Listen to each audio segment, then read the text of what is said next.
Bonsoir, j'espère que vous allez bien. On est lundi le 7 juin. C'est mon dernier live de la première saison des lives d'Arrow. C'est le 12e, donc ça fait presque 3 mois que je suis présente avec vous tous les lundis soirs à 19 heures pour discuter d'un paquet de sujets diversifiés, autant en marketing, en croissance personnelle et autres. Et ce soir, comme 12e sujet, on va parler de la force de votre réseau, de sa puissance, puis de comment avoir une vision vraiment d'ensemble de l'utilité de son réseau, de la force qu'on peut lui donner, puis des outils qui peuvent en ressortir. Puis pour préparer ce live-là, j'ai réalisé dans le fond 14 astuces que j'ai le goût de vous partager pour que l'ensemble de vos activités réseautage, quelles qu'elles soient bénéfiques pour vous là, sur le moyen long terme, puis surtout comment réfléchir à la préparation, même à la limite d'une activité réseautage. Puis j'ai le goût ce soir de vraiment pouvoir répondre à vos questions. Fait que bonsoir Sonia, merci de me faire un petit coucou. J'aime toujours ça, savoir les gens qui sont présents en ligne, en live. Je sais qu'il y a des gens qui le réécoutent aussi en rediffusion sur YouTube, sur Facebook et aussi en podcast sur Spotify. Mais j'ai le goût de répondre à vos questions ce soir. Fait n'hésitez pas à écrire dans les commentaires pour finalement que je puisse vous donner là, le bagage. La raison pour laquelle j'ai lancé les lives dans la tête d'Arrow, c'est très simple. C'est de vous partager mes meilleures pratiques entrepreneuriales. Pour ceux qui me connaissent, vous savez que j'ai travaillé pour Lisa Campbell, que j'ai été propriétaire de restaurant avec mon conjoint dans le Vieux-Québec pendant 15 ans et que depuis 4 ans et demi maintenant, je suis artiste peintre professionnelle et maintenant aussi à l'international. Fait que c'est tout ça pour vous dire là que... Allô Vicky, simplement pour vous dire là, que je veux vraiment répondre à vos questions. La façon que j'ai aiguillé le live, puis la façon que je les aiguille majoritairement, je pars toujours du principe de l'entonnoir où je prends le sujet quand même assez large dès le départ, puis rapidement, je traite là, des sujets très spécifiques. Je me suis mis dans une posture ce soir d'intrapreneur, et non pas juste de faire des activités réseautage du social que j'appelle, mais beaucoup plus dans un aspect avec une vision d'un retour sur investissement ou en tout cas que le temps qu'on va passer dans l'activité réseautage puisse porter ses fruits sur le court, moyen, long terme. Fait que ce soir, on va aiguiller tout ça. Puis je me suis déjà demandé, la première question que je me suis posée toujours, c'est pourquoi le réseau? Pourquoi on a un réseau d'affaires? Hein? Puis, tu sais, les ressources que j'ai trouvées, bon, on veut de l'information, des fois, on a besoin de conseils, des fois, on va chercher un mentor aussi qui va nous guider. On peut aussi vouloir trouver un emploi ou améliorer ses conditions de travail. Et on peut aussi chercher de l'aide d'une façon quelconque aussi là, quand on fait du réseautage. Puis, la première étape pour avoir une bonne idée finalement de la force de son réseau, c'est d'en faire d'avoir une première vision d'ensemble. Puis là, j'ai préparé un petit exercice de mind mapping. Puis je sais que je vais faire un live à l'automne sur le mind mapping, sur la résolution de problèmes avec le mind mapping. Mais ce soir, je vais vous mettre une petite image comme ça, en direct sur mon visage. Fait que si je me tasse, je vais plutôt me cacher pour vous montrer directement qu'est-ce que le mind mapping. Puis là, j'ai mis votre compagnie, mais on aurait pu remplacer le mot compagnie par le mot réseau. Puis dans notre réseau, ben, il y a des gens qui touchent les finances, il y a des gens qui touchent le marketing, il y a des gens qui touchent l'approvisionnement, les achats, des gens qui touchent les ventes, tout ce qui est web, la logistique et le transport, la production, la recherche et le développement, puis les ressources humaines. Fait que normalement, quand j'ai fait l'exercice à l'époque pour le restaurant, j'étais à l'école d'entrepreneurship, je vais enlever ça pour que vous puissiez me voir, puis tenter de juste bouger ma caméra à un autre endroit. Est-ce que ça va faciliter le travail, le temps qu'on va parler de ce sujet-là? Je pense que oui, même si vous ne me voyez pas, c'est pas très grave, mais l'important, c'est que vous ayez peut-être une vision d'ensemble. Puis le mind mapping, à partir de là, c'est qu'on prend chacun des volets, puis on identifie dans notre réseau qui s'occupe de ça, qui est responsable de ça, c'est quoi les ressources que j'ai sur l'ensemble des volets de notre entreprise. Donc, en finance, avec qui je suis accompagnée? Est-ce que j'ai un planificateur financier? Est-ce que j'ai un comptable? Est-ce que j'ai un fiscaliste? Tout l'aspect finance-administration, pour moi, inclut peut-être éventuellement, même si j'ai un avocat avec qui je travaille dans mes dossiers, que ce soit des acquisitions, des ventes ou des litiges quelconques. Je vous présente, je vais enlever ça parce que je trouve ça vraiment intéressant de vous voir, puis surtout de me voir. Mais, tu sais, moi, de mon côté, là, je vous montre la petite feuille, là. C'est une feuille que j'ai à permanence à proximité qui s'appelle notre équipe d'étoiles. Puis, sur cette liste-là, j'ai les personnes ressources les plus importantes dans mon mind mapping entrepreneurial. Donc, quand je touche au web, qui je dois appeler? Quand je touche à tout ce qui est finance, comptabilité, bon, ben nous, on travaille avec KPMG, on est chez Gestion privée des jardins. Fait que c'est le genre de choses, des ressources que j'ai besoin d'avoir sous la main. Mon directeur de compte chez Desjardins, au niveau du marketing, c'est qui les ressources que j'ai? Donc, ma graphiste, mon photographe. Fait que c'est de faire une première visée de c'est quoi la force de mon réseau, où est-ce que j'ai des gens, puis où est-ce que j'en ai pas. Ou peu, ou de dire, ah, ben, je suis pas sûre que j'ai les bonnes personnes. Puis, vous pouvez mettre en vert ceux avec qui ça va très bien, en jaune ceux que vous avez certains doutes, puis en rouge ceux que vous avez peut-être à remplacer. Puis, de prendre cette première vision-là de vos ressources. Puis, comme je vous dis, là, on fait le tour de tout, là, de près, de loin, que ce soit certains fournisseurs, des partenaires, des alliances. On essaie de vraiment mettre tous les gens qui sont dans notre réseau immédiat qui peuvent nous aider finalement dans une situation quelconque. Fait que quand on a cette vision-là par la suite, là, on prend conscience de dire, bon, ben qu'est-ce que je dois faire à partir de maintenant pour augmenter les gens dans mon réseau, pour avoir des relations plus fortes avec certaines personnes aussi. Puis où est-ce que je peux trouver, dans le fond, qu'est-ce que je dois faire pour augmenter mon réseau, puis augmenter la force de mon réseau qui va être un propulseur pour vous dans le futur. Puis je vais vous expliquer comment moi, ça m'a servi aussi là, avec Arrow, entre autres. Fait que comment cibler des activités de réseautage qui sont profitables pour vous? Bien, en premier lieu, c'est d'identifier c'est quoi vos objectifs. Est-ce que c'est de rencontrer des clients potentiels? Est-ce que c'est potentiellement de rencontrer des fournisseurs qui pourraient vous approvisionner? Vraiment de définir qu'est-ce que vous voulez retirer de votre activité réseautage. Puis, après ça, bien, c'est de trouver où sont ces gens. Parce que moi, je vais vous parler de l'exemple d'Arrow. Puis je vais vous parler aussi en tant que restauratrice parce qu'il y a comme deux chapeaux. Puis actuellement, mon réseau passé a grandement servi le lancement de ma carrière artistique. Puis c'est de ça que je veux vous parler aussi, de dire que des fois, on est dans un milieu, mais ça nous ouvre des portes pour bien d'autres choses aussi. Ma carrière artistique, ça a commencé, comme je vous dis, à l'EB, une passion soudaine là, pour l'art, ça m'a fait du bien. Mais je ne suis pas sortie de ce séjour-là en disant je vais peindre toute ma vie puis je vais en faire une carrière, loin de là. Mais l'activité créative de peindre a changé ma façon d'interagir avec les gens. J'étais probablement plus calme, plus joviale, plus enthousiaste. Puis les gens ont dit « Hey, mon Dieu, tu as donc bien l'air bien. » Puis à partir de là, j'ai dit « Ben oui, j'ai commencé à peindre. » Puis les gens ont dit « Ben on peut-tu voir ce que tu fais? » Puis j'ai commencé à montrer mon travail comme ça dans des activités réseautage avec des gens. Puis, personnellement, j'ai été impliquée avec, les activités de la Chambre de commerce. J'ai été dans le groupement des chefs d'entreprise. J'ai été aussi dans des réseaux de femmes en affaires, donc le réseau des femmes en affaires de la capitale nationale ici à Québec, mais aussi le réseau des femmes en affaires du Québec.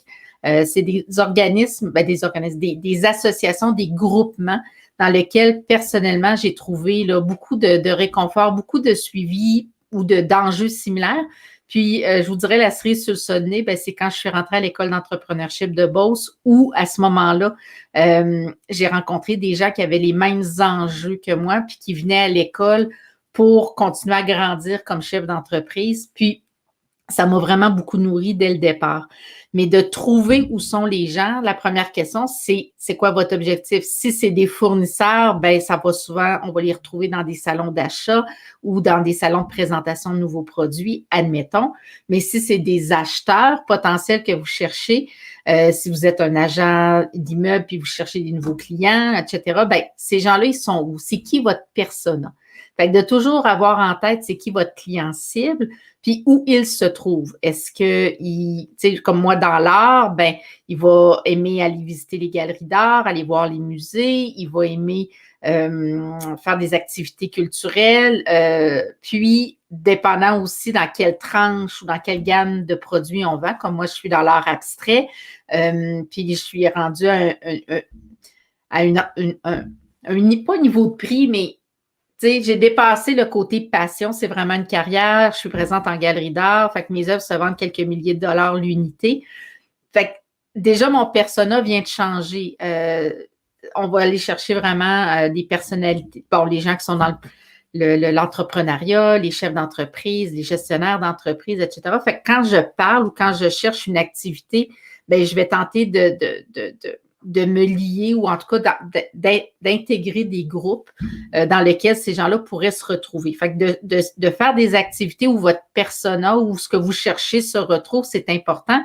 Si je m'en vais voir une game de hockey puis que je vends des œuvres d'art, ben à part ma passion pour le hockey, si c'était le cas, mais il y a peu de chances avec le bruit, l'ambiance et autres que je puisse faire une activité puis repartir avec quelque chose qui va être bénéfique à la limite là, pour ma carrière. Fait que c'est bien important de choisir. Puis, partez avec le principe que quand on rencontre des gens, souvent, là, je me mets j'imagine rentrer dans une salle, une convention ou autre, puis il y a des centaines de personnes, puis la première chose qu'on fait, des fois, on va figer, puis on va dire, mon Dieu, OK, je dois aller vers les gens, vers qui? Souvent, on va aller vers les gens qu'on connaît. Ces gens-là peuvent nous présenter aux gens avec qui ils sont accompagnés. Des fois, on est deux personnes qui ont l'air un petit peu mal à l'aise, fait qu'on va l'une vers l'autre, on commence à discuter, puis ça crée une dynamique. Mais ce qui est important, c'est d'être dans l'action. Hein. Si on longe les murs puis qu'on s'envoie à la salle de bain puis qu'on ne sociabilise pas, ben à la fin de l'activité, il est fort peu probable qu'on en ait retiré ce qu'on désire. Fait que ça, c'est des éléments brefs. Dans les astuces que je vais vous partager tout à l'heure, il y aura définitivement un petit peu plus de gras autour de ces sujets-là. Un élément aussi, c'est qu'on n'a jamais une deuxième chance de faire une première bonne impression. Fait que c'est important de se mettre à la place de la personne avec qui on va interagir, de dire, bon, ben, quel ton, comment je vais me présenter, quelle énergie, si on arrive puis qu'on n'est pas énergique, ben, en tout cas qu'on ne file pas ou on est fatigué puis ça paraît, ben, c'est difficile de tisser des liens basés sur la confiance puis d'avoir le goût d'en savoir plus. Fait que notre elevator pitch, qui est dans le fond, imaginez-vous rentrer dans un ascenseur, rencontrer quelqu'un, vous avez 30 secondes maximum pour attirer l'intérêt ou la curiosité de la personne qui pourrait par la suite vouloir vous poser plus de questions pour en savoir plus. Fait que l'objectif, c'est pas de vendre quelque chose. Au contraire, les gens vont partir à la course, mais c'est plutôt de vous présenter en suscitant l'intérêt, à la limite, la curiosité chez la personne. Je peux vous donner un petit exemple de mon elevator pitch qui est encore en peaufinement, là, dépendant des situations. Mais souvent, quand je me présente comme une artiste entrepreneur, une artiste peintre professionnelle qui est présente ici et à l'étranger, là, en galerie d'art, et qui est aussi une créatrice d'émotions. Parce que l'art est un marqueur émotionnel très puissant. Puis mon rôle, c'est de m'assurer que l'environnement des gens soit à leur image, puis qu'ils sentent l'unicité qu'ils sont à travers l'habillage des murs qu'ils font chez eux. C'est un exemple, ça peut se moduler de bien d'autres façons, mais c'est de dire, OK, une artiste peintre, créatrice d'émotions. Fait que l'objectif, c'est de piquer la curiosité, puis à la limite de nommer soit une problématique ou un désir que la personne pourrait avoir, puis dire, ben moi, mon rôle, là, ma raison d'être, la raison pour laquelle je fais ce que je fais, c'est cela. Ben, des fois, on va venir toucher les gens, puis ça va faire toute la différence. Puis c'est comme ça que le lien va se tisser. Fait que l'objectif, c'est de créer une première bonne impression. Il y a deux approches que j'ai vécues de plusieurs façons. Il y a l'approche hyper amicale. La personne ne te connaît pas, elle te tutoie gros comme le bras, la main sur l'épaule, puis etc. Puis tu dis, OK, parfait, on ne se connaît pas. Puis, tu as de l'autre côté la personne qui dit, ben, tu cherches un agent d'assurance. Et tabarouette, OK, là, toi, tu es dans les assurances, puis tu veux me vendre l'assurance. Fait que ça, c'est comme deux extrêmes. Fait que l'important, c'est toujours dans un contexte où, imaginez que vous êtes dans une activité familiale ou avec des amis, puis qu'il y a d'autres amis de vos amis qui sont présents, puis vous avez à vous présenter. Bien, ce que vous voulez simplement, c'est d'avoir du plaisir, puis d'être bien, puis d'échanger avec les gens. Puis, la raison pour laquelle j'ai choisi ce sujet-là ce soir, entre autres, il y a une petite phrase que je vous partage ici. Ce n'est pas ce que tu connais, mais qui tu connais qui peut faire une différence. Puis, personnellement, il y a des situations que j'ai vécues, entre autres ma rencontre avec Michelle Obama, le fait que j'ai pu peindre une œuvre pour elle, c'est parce que je connaissais quelqu'un à l'organisation de l'événement Québec, parce que ça se serait jamais passé. Fait que c'est qui je connaissais et non comment, tu sais, les compétences que j'ai qui a fait une différence. Oui, il y a des compétences qui pouvaient aiguiller le fait qu'ils pouvaient me faire confiance, mais avant tout, c'est parce que je connaissais quelqu'un. Puis, c'est souvent ça, la force du réseau. Je vous partage une expérience que j'ai vécue il y a à peine 3 semaines qui est en train de changer ma vie, entre autres. Ça fait peut-être 1 an et demi, j'ai donné du temps à la YWCA, vraiment bénévolement pour créer un atelier créatif pour les femmes qui vivent à la Y et les ambassadrices qui représentent la Y pour les levées de fonds. Et on a fait un atelier créatif où on a finalement créé des œuvres qui ont été remises à l'encan pour ramasser des sous là, à leur événement Entre l'ombre et la lumière. Et Sophie Gingras, qui est une connaissance, une personne que j'apprécie, qui m'inspire vraiment beaucoup, qui était responsable de la philanthropie à la Y à l'époque, c'est elle qui m'a mis en contact avec une de ses meilleures amies, qui est directrice d'une galerie d'art à Ottawa. Et c'est cette présentation-là qui a fait que la personne m'a contacté, a étudié mon dossier, a mis le dossier d'Arrow sur la pile, puis qui a pris le temps de le regarder avec le propriétaire de la galerie pour déterminer, dire oui, on a le goût de travailler avec elle, parce qu'elle avait été chaudement recommandée par une très grande amie. Puis c'est quelque chose, tu sais, comme on dit, on reçoit des fois par personne interposée, mais c'est encore là un très, très grand exemple que des fois, quand on donne, on ne sait jamais finalement comment est-ce qu'on pourra recevoir des fois le retour. Puis si retour il y a, parce qu'on ne fait pas les choses toujours dans le but finalement de recevoir. Puis ça me fait penser qu'en réseautage, ce qui est important, entre autres, c'est d'apporter quelque chose à l'autre, l'importance de donner si on veut éventuellement recevoir. Donc, c'est important d'arriver à dire qu'est-ce que je peux faire pour toi. Je ne sais pas si vous avez écouté une série sur Netflix du médecin, là, j'échappe le nom, là, l'hôpital. En tout cas, ça a passé à TVA aussi, là, mais lui, son rôle dans l'hôpital, il est directeur, puis il dit qu'est-ce que je peux faire pour t'aider? Puis quand on est dans des activités réseautage, d'être à l'écoute des besoins des autres, puis de présenter son projet ou son produit ou ce qu'on a à offrir à l'autre d'une façon où la personne sent qu'on est en relation d'aide et non pour prendre quelque chose, ça peut faire toute une différence. Puis, fait que c'est cela. Puis, je veux aussi ouvrir une brèche sur l'utilisation des réseaux sociaux. C'est aussi très utile, que ce soit dans LinkedIn, dans Messenger ou autre. Personnellement, j'utilise beaucoup ces 2 réseaux-là pour communiquer avec les gens qui sont dans mes contacts sur ces 2 plateformes-là, principalement sur Messenger aussi. Donc, tous mes contacts Facebook, quand je fais des événements, que j'ai des questions ou autres, c'est ce que le modèle que je vais utiliser qui est beaucoup plus. Merci beaucoup, Sonia Amsterdam, c'est ça le nom de la série sur Netflix. C'est super gentil. J'avais vraiment un bon blanc. Fait que c'est ça. Fait qu'utiliser vos réseaux sociaux, c'est quelque chose de super pertinent en affaires. Et avant de tomber dans les astuces, je veux surtout vous parler de la finalité d'une rencontre, d'oser demander les coordonnées de la personne, oser demander une rencontre future, oser demander une référence. Est-ce que vous connaîtriez quelqu'un qui pourrait m'aider dans telle situation? Si on ne demande pas, c'est sûr que ça ne viendra pas tout cuit. La pire chose qui peut arriver, c'est que la réponse dit non, je ne peux pas t'aider ou je n'ai pas ce que tu cherches ou autre, mais si vous ne demandez pas, si vous n'osez pas demander, tu sais, quand il parle du closing, ben, c'est la même chose en réseautage, de valider, est-ce que vous m'autorisez à vous envoyer un courriel ou un petit message de remerciement ou whatever quoi, mais d'oser demander, puis oser partager pourquoi vous êtes là. Qu'est-ce que vous venez chercher? Qu'est-ce que vous venez apporter? Quelle est la contribution que vous avez le goût de faire?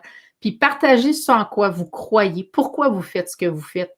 Puis souvent, les gens, c'est là où la twist, tu sais, quand on parle de storytelling, de raconter son histoire, tu sais, quelqu'un qui raconte avec humilité une épreuve qu'il a vécue, puis cette épreuve-là lui a permis d'être où il est aujourd'hui, puis d'aider d'autres gens qui vivent ce que lui a vécu, bien, ça change toute la dynamique que de se faire approcher pour se faire dire, ben moi, je vends des assurances. La journée où, tu sais, fait de faire, ben pas de faire attention, au contraire, mais de partager ce en quoi vous croyez, puis pourquoi vous faites ce que vous faites.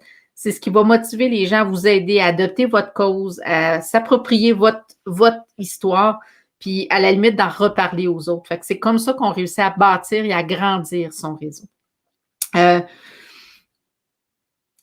Une activité réseautage, c'est quelque chose qui peut se préparer à l'avance. En ce sens que si je vais dans un événement, admettons, du Réseau des femmes en affaires de la capitale nationale, puis que c'est Julie Schneider, la conférencière, puis, tu sais, souvent, on reçoit la liste des gens en CC dans le courriel qu'on sait qu'ils vont être présents.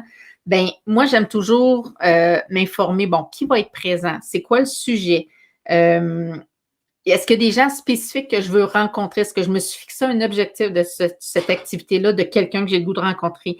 C'est quoi l'objectif que j'ai le goût d'atteindre? Avec quoi j'ai le goût de repartir? C'est quoi le temps que j'ai disponible? Est-ce que c'est des tables ouvertes? Est-ce que c'est du speed dating de rencontre X ou autre? Mais ça va l'important, c'est d'adapter finalement notre discussion en fonction du temps disponible. Si on s'embarque dans des dédales de détails puis qu'on n'a pas le temps d'arriver au cœur puis que la personne doit quitter, ben on n'a pas atteint notre mission non plus. Fait que ça, c'est des éléments intéressants aussi de préparer son activité. Puis avant de tomber dans les astuces, je lisais dernièrement dans un livre, tu sais, l'importance de son réseau, puis de faire attention, en tout cas d'être conscient que notre réseau sur LinkedIn, Instagram ou Facebook, on peut le perdre demain matin. Les algorithmes, les plateformes qui ne nous appartiennent pas, peuvent changer, on peut être bloqué pour différentes raisons du jour au lendemain et perdre ce réseau de contacts-là. Fait que la puissance de notre réseau est basée principalement sur notre mailing list. Les gens avec qui on peut communiquer par courriel, les gens qui nous ont autorisés à leur envoyer un courriel, à échanger avec eux, à leur envoyer une infolettre, à leur envoyer une demande particulière ou autre. Puis, l'importance de son mailing list, de sa liste de clients, c'est ce qui définit, entre autres, la valeur d'une entreprise, que ce soit Instagram, Facebook, le nombre d'abonnés qu'ils ont à leur plateforme, c'est la valeur de l'entreprise. Puis, c'est important d'utiliser des outils comme MailChimp ou il y a plusieurs, moi personnellement, j'utilise LeadFox, mais il y en a vraiment plusieurs logiciels qui vous permettent de gérer les abonnements à votre infolette, de bâtir votre mailing list pour que lorsque vous avez quelque chose à communiquer, un lancement de produit, un nouveau projet, des webinaires ou peu importe, bien, que vous ayez des gens captifs qui ont déjà un intérêt avec qui vous avez déjà eu un échange.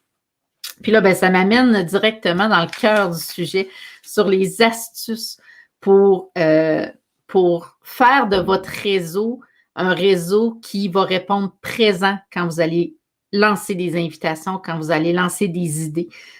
Puis c'est quelque chose qui se bâtit à tous les jours. Puis toutes les occasions sont bonnes pour bâtir son réseau, que ce soit quand on va à l'épicerie, la caissière ou qu'on est chez notre dentiste ou peu importe, mais de s'intéresser à l'autre va lui l'amener souvent à s'intéresser à vous. Et là, vous allez avoir une opportunité de lui parler de ce que vous êtes, de ce que vous faites. Puis c'est là, des fois qu'il y a des découvertes, des amitiés, des alliances, des collaborations qui peuvent naître et qui peuvent faire une différence dans votre vie, dans celle de la personne avec qui vous avez eu un échange. Fait que la première astuce super importante, c'est intéressez-vous sincèrement aux autres. Puis quand je dis ça, là, ben, c'est apprenez leur nom. Notez les faits saillants de leur vie pour que lorsque vous allez le recroiser, dire hey, vous m'aviez partagé que votre fille vivait ça, comment elle va? Vous allez scier les jambes des gens quand quelques mois, quelques années plus tard, vous revenez à la charge avec en disant bonjour, monsieur X, vous vous rappelez de son nom, vous vous rappelez d'un détail, que le nom de son chien ou peu importe, mais prenez des notes. Puis quand on se prépare à une activité réseautage puis qu'on sait que ces gens-là vont être présents, bien, sortez vos notes, puis ça peut faire une différence, je vous le dis, là, monumentale. Regardez les gens dans les yeux. Puis attribuez-leur 100% de votre attention. J'ai vécu ça trop souvent dans une activité réseautage. La personne, elle te parle, mais elle est là, par regarde pour voir s'il n'y aurait pas de quelqu'un de plus intéressant que toi à qui jaser ou elle ne veut pas manquer quelqu'un qu'elle veut voir. Puis ça, là, ça, sans dire que c'est blessant, mais c'est dérangeant. Puis, tu sais, je vous rappelle, puis je pense que c'est pas la première fois que je le dis dans les lives, là, la phrase de Maya Angelou, les gens ne se souviendront pas de ce que vous avez dit ou de ce que vous avez fait, mais de comment ils se sont sentis à vos côtés. Puis assurez-vous que la personne qui est devant vous sente que vous vous intéressez à elle. Puis une de mes plus belles expériences, c'est celle avec Michelle Obama. Parce que quand je suis arrivée devant elle, j'étais un peu intimidée, c'est normal, puis en anglais, puis là, en plus, avec l'œuvre, puis tout ça. Puis là, je me suis dit, puis elle m'a regardée là, comme si j'étais la seule personne dans la pièce. Puis on était tous un après l'autre à la rencontrer. Fait que il y avait comme une file pour rencontrer Mme Obama pour prendre des photos, entre autres. Puis, mais quand elle te regarde, tu as l'impression que tu es seule avec elle puis qu'elle t'a 100% de son attention. Puis ce moment-là, moi, ça a été un life-changing dans mon esprit de dire que je voulais m'assurer dans le futur que tous les contacts que j'ai avec les gens, que je puisse leur amener, même si je ne suis pas Michelle Obama, à ressentir au moins mon intérêt, puis qu'ils sentent la sincérité de mon geste et de ma présence auprès d'eux. Le deuxième astuce, c'est d'être préparé. J'en ai parlé tantôt des petits trucs, à savoir, informez-vous qui va être là, etc. Soyez préparés. Fixez-vous, comme je vous disais, un objectif, un seul avec lequel vous avez le goût de repartir pour que votre soirée vaille le temps que vous allez y donner, ou je dis votre soirée, mais votre réunion du lunch ou le matin, ou peu importe. Dans le ton, à la tonalité, ben la tonalité amicale, des amis, on veut que ça soit convivial, toujours dans le respect, mais convivial, amical, pas de pression de vente. Au contraire, il faut que la personne apprenne à nous connaître, nous, avant d'acheter ce qu'on a à lui proposer. Un élément, moi, qui a fait une grande différence, je vous l'ai partagé tantôt, entre autres, avec la Galerie d'art d'Ottawa par rapport au temps que j'ai donné avec la WAI puis au contact que j'ai eu avec Sophie. Mais impliquez-vous dans des groupements ou des causes, peu importe ce que c'est. Si vous le faites avec votre cœur, vous allez rencontrer des gens qui ont les mêmes désirs que vous. Vous allez rencontrer des gens qui ont le goût, eux aussi, de donner, des gens qui ont besoin de recevoir aussi. Puis, ça va tisser des liens, ça va vous permettre de grandir comme humain, mais au-delà de ça, vous allez rencontrer des gens qui ont des intérêts communs puis qui vont avoir une image de vous qui va être vraiment, vraiment à la hauteur de ce que vous avez le goût de donner comme image. Faites vos suivis, s'il vous plaît, et entretenez vos relations. Souvent, les gens disent « Ah oui, je vais t'appeler, je vais t'envoyer ça », puis ni vu ni connu, il n'y a pas de suivi. Fait que quand vous vous engagez, livrez ce que vous avez promis, que ce soit juste de dire je vous envoie le contact ou est-ce que vous me permettez de vous écrire? Écrivez-lui, faites un suivi.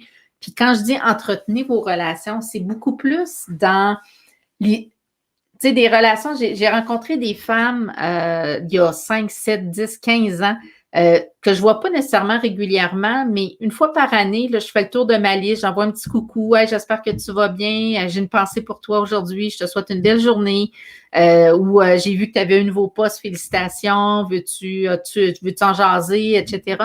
Mais entretenez nos relations, ça fait une différence, les gens sentent qu'ils sont importants, puis le fait de leur faire sentir cette importance-là, ben quand vous levez la main pour demander quelque chose, ben ils vont être les premiers à courir pour vous aider ou à tenter l'impossible pour vous mettre en relation avec une personne qui peut faire une différence dans votre vie. C'est pour ça que j'avais écrit dans le texte descriptif de ce live de ce soir qu'on est à 5 personnes, puis peut-être que c'est moins que ça, mais de n'importe qui sur la planète. Puis j'avais eu cette discussion-là avec Julie Schneider dans une activité de femmes et sœurs où je lui demandais comment je pouvais faire pour rencontrer Oprah Winfrey. Puis on s'entend, tu sais, Oprah était aux États-Unis, moi je suis au Québec, mais je sais que Julie a travaillé pour Céline, puis Céline, c'est une amie d'Oprah. Fait que, tu sais, là, j'ai dit, bon, ben j'étais à 3 personnes, j'ai Julie Schneider devant moi. Fait que vous me voyez, en tout cas, je me suis trouvée très drôle, puis, mais elle m'a transféré à son agent qui était présent, puis il m'a donné quelques cues où chercher, puis ça a fait une différence. C'est pas à cause de Julie Schneider ou de Céline Dion que j'ai rencontré Oprah Winfrey dans ma vie, mais ça m'a permis de suivre les événements qu'Oprah faisait pour éventuellement acheter un meet and greet avec elle. Fait que c'est ça. Fait que n'hésitez pas à entretenir vos relations puis tout ça. Puis un élément aussi là, que je réalise de plus en plus maintenant, c'est pas le nombre de contacts qu'on a dans nos listes qui est important, mais la qualité de ceux-ci. C'est quelqu'un qui dit ah, j'ai 3600 personnes sur mon Facebook, puis nanana. Mais demain matin, tu as besoin. Il y en a combien sur ces 3600 que tu peux appeler pour dire tu peux-tu m'aider, tu peux-tu me mettre en contact avec X personnes, etc. Fait que de prioriser la qualité de votre réseau en prenant soin de vos relations, mais en choisissant aussi les gens qui sont dans votre réseau pour les bonnes raisons. Plutôt que la quantité des contacts. C'est aussi une astuce que je vous recommande. Dans votre présentation, tentez de vous démarquer, d'être original. J'en ai parlé tantôt, créatrice d'émotions, je suis une artiste entrepreneur. D'utiliser des mots simples, mais des mots qui vont interpeller, ça peut être super pratique. Puis, d'avoir un elevator pitch qui est original, qui suscite la curiosité, ben, les gens vont avoir le goût de retenir l'ascenseur, hein, puis d'en savoir plus, de vous poser des questions, ou à la limite de dire, ben écoute, ça m'intéresse que tu me parles, veux-tu me rappeler, je te laisse ma carte, puis on se prend une rencontre, puis ça me ferait plaisir que tu prennes le temps de m'expliquer un peu plus longuement ce que tu as à me proposer. Fait que c'est comme ça, finalement, qu'on tisse des liens qui sont solides sur le. Soyez discret. Souvent, dans des activités réseautage, quand il y a une bonne chimie qui s'installe, des fois, il y a des confidences qui se glissent de la part de l'interlocuteur avec qui on échange. Des fois, il y a des informations qui sont ultra confidentielles. Puis, prenez pour acquis, dans le fond, qu'il faut que ça demeure confidentiel. Donc, ce que vous recevez comme information, vous le gardez. Puis, vous ne partez pas avec un autre. Ah, Pierre Jean-Jacques vient de me dire telle affaire. Puis, vous pouvez mettre des gens dans l'eau chaude. Fait que d'être discret dans ce qu'on reçoit comme information, ben, c'est une preuve aussi de qualité que les gens vont apprécier dans le futur si vous êtes capable justement de garder les éléments, les confidences. Puis à la limite, c'est essentiel. Donnez généreusement, j'en ai parlé, hein, on récolte ce que l'on sème. Fait qu'hésitez pas à donner de votre temps, donner vos conseils, de faire vos suivis si on vous demande un contact, un outil ou peu importe, du temps à la limite d'écoute ou autre, donnez généreusement. Puis, vous ne savez jamais de toute façon. Ma mère me disait, donner, ça te sera rendu au centuple. Puis, je trouve ça intéressant. Puis, une petite citation ici qui dit, le succès se multiplie quand on le partage. Puis, ça m'amène justement au fait de partir avec l'idée que si je suis en relation d'aide, que je donne des outils, puis que je m'intéresse à l'autre pour l'aider, ben son succès, ben il va me le transmettre d'une façon ou d'une autre, puis je vais probablement retirer certains bénéfices, moi aussi, de son succès à lui. Fait que c'est un élément, en tout cas, dans mes réflexions de la dernière semaine sur le sujet, là, qui m'est revenu là, pour avoir récolté souvent par des gens à qui je n'ai pas donné, mais c'est à cause de ces gens-là que le suivi s'est fait. Fait que de pas toujours prendre pour acquis que ce qu'on donne à quelqu'un, il faut que ça nous soit redonné par cette personne-là, au contraire. Soyez facilitant. D'avoir sous la main vos cartes d'affaires, c'est pratique. sais, on a tous un objectif similaire à aller dans une activité. On veut rencontrer des gens, on veut revoir des gens avec qui on a des belles affinités parce que c'est dans un groupement, admettons, de gens qui ont la même profession que nous ou les mêmes intérêts que nous. Puis, soyez facilitant. Qu'est-ce que je peux faire pour toi? Est-ce que je peux t'aider? Puis, ça va faire encore là une différence dans le message que vous allez envoyer puis dans la résultante de votre activité réseautage. Remercier. Merci de ton temps. Merci d'avoir pris la peine de me parler. Merci de tes précieux conseils, d'envoyer un petit coucou par Messenger. Tu sais, on l'invite des fois sur LinkedIn après ça comme contact ou sur Facebook ou sur la page pro. Mais prenez le temps de remercier ça a été un plaisir de te rencontrer. J'ai découvert quelqu'un de super dynamique. Je trouve ça super cool. Au plaisir de se revoir. Ça fait une différence. Il y a peu de gens qui font ce genre de suivi-là, ce genre de message-là. Puis les gens aiment beaucoup recevoir des commentaires favorables. Ça fait du bien. Puis encore là, ben, quand on crée ce genre de moment-là, ben, à long terme, c'est très, très bénéfique. Normaliser vos blocages. Bon, moi, le mot normaliser, c'est mon mot de l'année 2020-2021, là. C'est normal qu'on se sente comme ça. C'est normal qu'on ait peur. C'est normal qu'on soit timide. C'est normal qu'on ait peur d'être rejeté. C'est normal qu'on ait peur de se faire dire non. Mais c'est encore pire de rien faire. Fait que partez avec le principe que ça va arriver, puis que si ça arrive, ben moi, j'en ai parlé dans un live précédent du 10% de buffer. Ben si une personne sur 10 n'en a rien à cirer de ce qu'on dit, puis qui, à la limite, nous ignore, ben on continue notre route, puis on ne se laisse pas abattre par cette situation-là. Au contraire, parce que si on change la relation avec une seule personne dans une activité réseautage, puis que cette personne-là reste dans notre réseau pour longtemps, je vous l'ai dit tantôt, ce n'est pas la quantité qui est importante, mais bien la qualité de nos contacts. Mais normalisez vos blocages. La personne qui est devant vous a probablement les mêmes. Fait que déjà, juste d'en parler, des fois, ça permet juste de détendre l'atmosphère, de rire, puis de dire, hey, ouais, OK, moi, je suis arrivée ici, puis j'étais gênée, puis j'étais mal à l'aise, puis écoute, j'ai chaud en dessous des bras, puis des fois, ça vient juste, après ça, ben, ça détend l'atmosphère, puis on jase, puis ça devient plus sympathique. Le 13e, avant le dernier, voyez chaque échange comme un investissement à long terme. Fait que prenez le temps. Tu sais, si vous n'avez pas beaucoup de temps, soyez concis, mais il n'y a rien qui va se booker dans l'activité réseautage. Partez avec le principe là, d'avoir une commande à la fin de ça n'arrivera pas. Mais d'avoir la possibilité d'une deuxième rencontre, d'un lunch d'affaires, d'un échange téléphonique. Fait que voyez chaque interaction que vous avez avec les gens comme étant quelque chose sur du long terme. Puis ça va enlever la pression de résultats à court terme. Dans le fond, moi, ce que j'ai fait depuis le 1er mars à Beccaro, j'ai fait une formation avec Communication Futée qui s'appelle Ouvre ta boîte. Puis l'objectif derrière tout ça, c'est de communiquer par vidéo, entre autres, mais d'offrir du contenu gratuit, du contenu pertinent pour que éventuellement les gens associent nos propos à ce qu'on devienne éventuellement, dans le fond, une figure d'autorité dans notre milieu, dans notre industrie.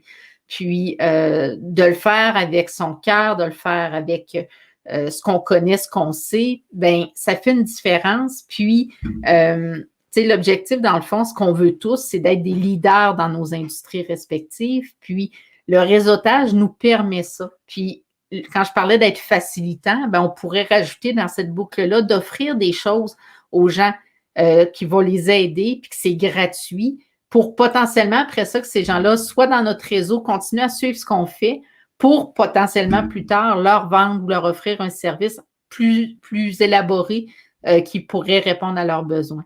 Mais d'y aller graduellement au lieu là, du vendeur de balayeuse au coin de tu sais, qui cogne à notre porte puis qui dit, ben voulez-vous une balayeuse? Il y a peut-être 9 chances sur 10 de se faire dire non, puis peut-être 9,8, là.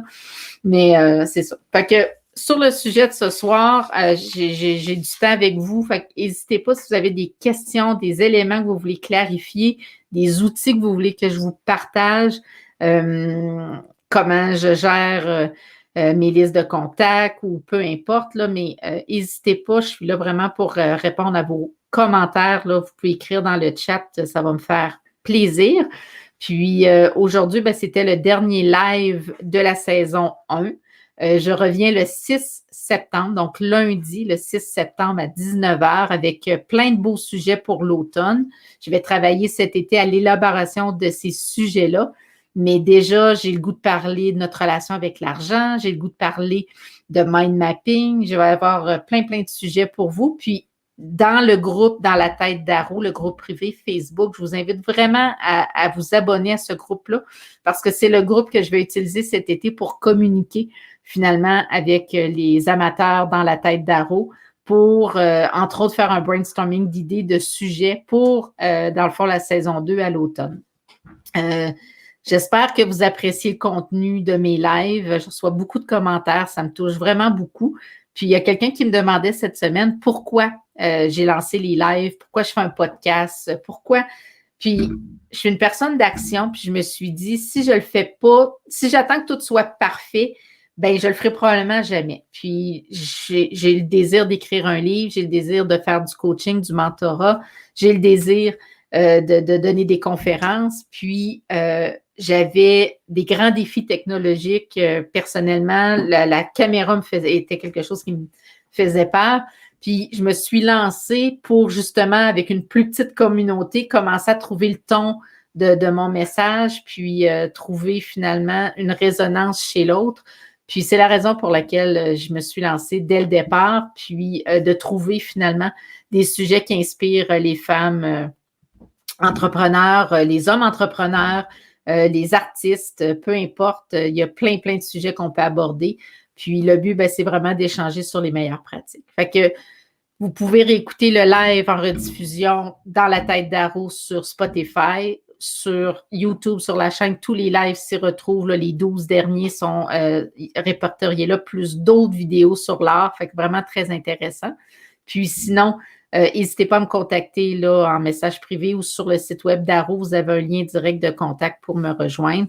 Fait que je vous remercie d'avoir été présent. Je vous remercie Sonia, à Vicky, des gens qui ont commenté là, dans les commentaires ce soir. Et mes suggestions de lecture, ben oui, j'oubliais ça. Hein. À chaque semaine, je vous parle de suggestions de lecture. Donc, pour l'été, suggestions de lecture qui touche toute l'activité réseautage. C'est entre autres un livre Comment se faire des amis, les influencer de Dale Carnegie et Comment se faire des amis à l'ère du numérique de Dale Carnegie. Fait que c'est comme une version du premier livre vers le tout justement comment gérer les réseaux sociaux. Puis, il y a aussi un livre qui s'appelle Jamais sans mon réseau de Éric Lejeune et Hervé Lassala. C'est pas un livre que j'ai lu personnellement, mais d'excellents commentaires justement là, sur comment vivre les activités réseautage et en retirer. Fait que les suggestions se retrouvent dans les commentaires écrits, fait que vous allez pouvoir vous y référer. Puis, je vous souhaite un super de bel été. Je ne sais pas c'est quoi vos projets, si vous avez des vacances, prendre soin de la famille, prendre soin de vous. De mon côté, mon été va ressembler à un été à Vauvert, au Lac-Saint-Jean, où on a un chalet. Et entre autres, beaucoup de peinture. J'ai un automne très chargé et les résultats de mon vernissage ont été plus que satisfaisants à un point où je dois repeindre dès maintenant pour avoir un inventaire de toiles en main parce que toutes les toiles qu'il me reste sont placées dans les galeries d'art. Fait qu'actuellement, la galerie Aro est presque vide. Puis, fait que je vais peindre cet été et je vais lire, prendre soin de moi et de ma famille, puis profiter du lac Saint-Jean pour l'été. Fait que de retour à l'automne avec plein de sujets d'entrepreneurs à vous partager. Puis, si vous avez des idées, ben n'hésitez pas. Mon rôle, c'est ma mission. C'est d'aider, c'est de connecter avec les gens, puis de partager ce que je sais, ce que j'ai appris. Puis si ça peut aider juste une personne, ben mission accomplie. Fait que bonne fin de soirée, bon été. Puis je vous dis à bientôt au mois de septembre. J'ai très hâte déjà là, de vous partager la suite des choses dans la tête d'Aro. Bye bye.